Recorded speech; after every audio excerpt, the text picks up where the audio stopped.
પટેલ, સ્વાગત છે તમારું મારા ચેનલમાં। આજે આપણે બનાવીશું મિક્સ વેજીટેબલ મંચુરિયન। તો ચાલો સ્ટાર્ટ કરીએ આપણી રેસીપી।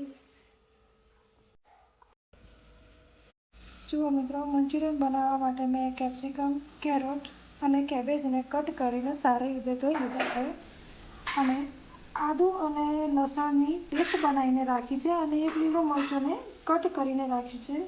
તો ચાલો શરૂ કરીએ મંચુરિયન બનાવવાનું। જો મિત્રો, મંચુરિયનના બોલ બનાવવા માટે બધા જ વેજીટેબલને એક વાટકામાં કાઢી લીધા છે। જે આપણે આદુ લસણની પેસ્ટ બનાવી હતી તેને પણ આપણે મિક્સ કરી દઈશું। લીલું મરચું, ત્યાર દરમિયાન બધા જ મસાલા આપણે મિક્સ કરીશું। સ્વાદ અનુસાર મીઠું, થોડું લાલ મરચું। હવે આપણે તેમાં 3 મોટી ચમચી મેંદો મિક્સ કરીશું।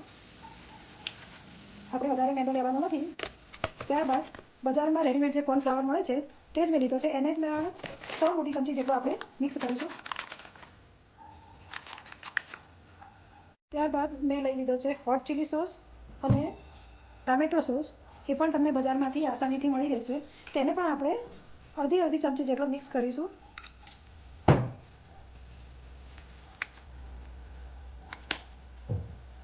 હવે બધાને આપણે સારી રીતે મિક્સ કરી લઈશું।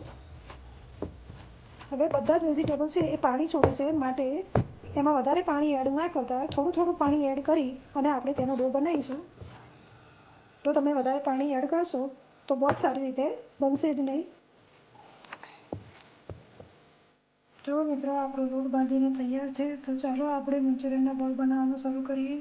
જ્યારે તમે મંચુરિયનના બોલ બનાવતા હોય ત્યારે હાથમાં થોડો લોટ લઈ લેવાનો, જેથી તે બોલ સારી રીતે હાથમાં ચીપકે નહીં।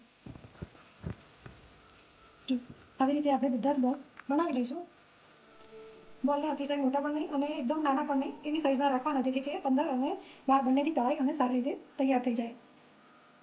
તો ચાલો મિત્રો, બધા જ બોલ આપણે આવી રીતે બનાવીને તૈયાર કરી દઈશું। જો મિત્રો, આપણા બધા જ બોલ બનીને તૈયાર છે અને મેં તેલ ગરમ કરવા માટે મૂકી દીધું છે। તો ચાલો બધા જ બોલને તળી લઈએ।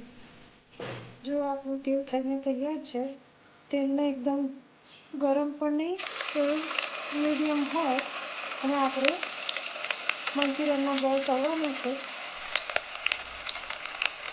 જો તમે ફાસ્ટ ફ્લેમ પર મંચુરિયનનો બોલ તળશો તો તે અંદરથી કાચા રહી જશે અને ઉપરથી તળાઈ જશે।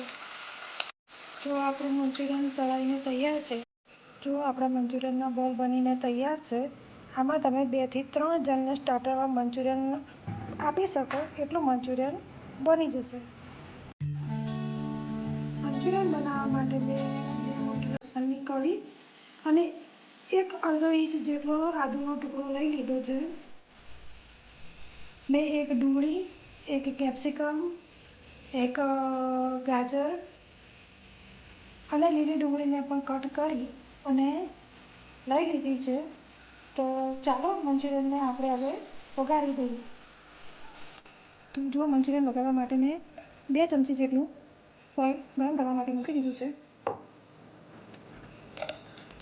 જો આપણું તેલ થઈને તૈયાર છે, તો સૌથી પહેલાં આદુ, લસણ અને મરચાં આપણે અંદર એડ કરી દઈશું।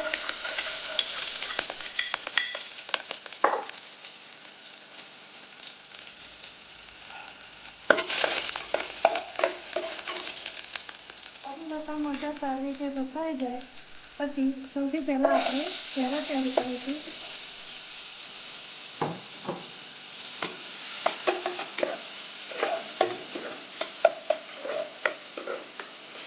કેરોટને પણ આપણે ધીમી આંચે સારી રીતે ભૂંસી લઈશું।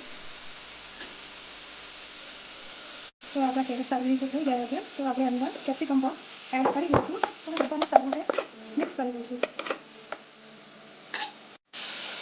હવે આપણે તેને ઓનિયન પણ એડ કરી દઈશું।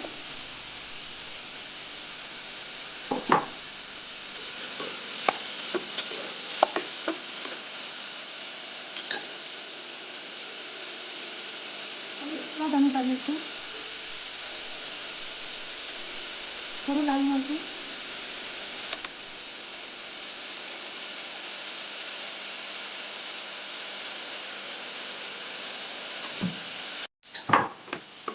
હવે જો આપણા મસાલા બધા જ થઈને તૈયાર છે, તો આપણે તેની અંદર સોયા સોસ, મોટી 1 ચમચી જેટલો સોયા સોસ એડ કરીશું। 1 થી 2 ચમચી જેટલો ટામેટો સોસ, મોટી 1 ચમચી રેડ ચીલી સોસ અને બધાને સારી રીતે મિક્સ કરી દઈશું.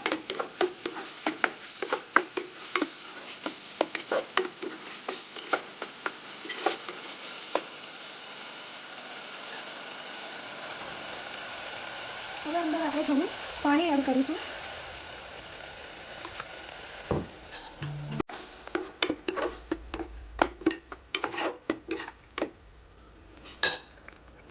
પાણી થોડું બોઇલ થાય એટલે આપણે તેમાં કોર્નફ્લાવરનો ગોળ નાખીશું. તેના માટે મેં 1 ચમચી જેટલો કોર્નફ્લાવર લઈ લીધો છે.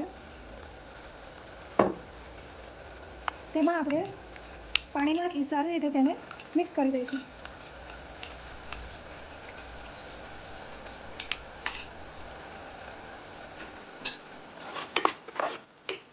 હવે આપણે તેમાં થોડું વિનેગર અને થોડી સુગર એડ કરીશું.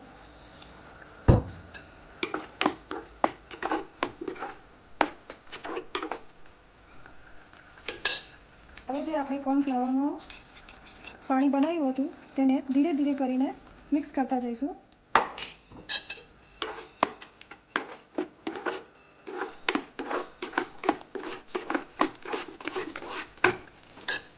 હવે બધું જ મંચુરિયનના બોલ આપણે અંદર એડ કરી સારી રીતે તેને મિક્સ કરી દઈશું.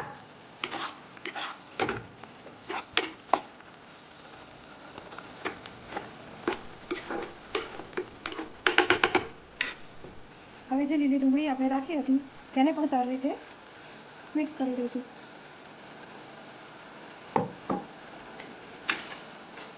જો આપણું મંચુરિયન બનીને સર્વ કરવા માટે તૈયાર છે. તો જો મિત્રો, આપણું મંચુરિયન બનીને તૈયાર છે. મેં એને એક સર્વિંગ બોલમાં કાઢી લીધું છે. તો મિત્રો, તમને કેવી લાગી મારી વેજીટેબલ મંચુરિયનની રેસીપી? કમેન્ટમાં જરૂરથી લખજો અને એકવાર બનાવીને જરૂરથી ટ્રાય કરજો.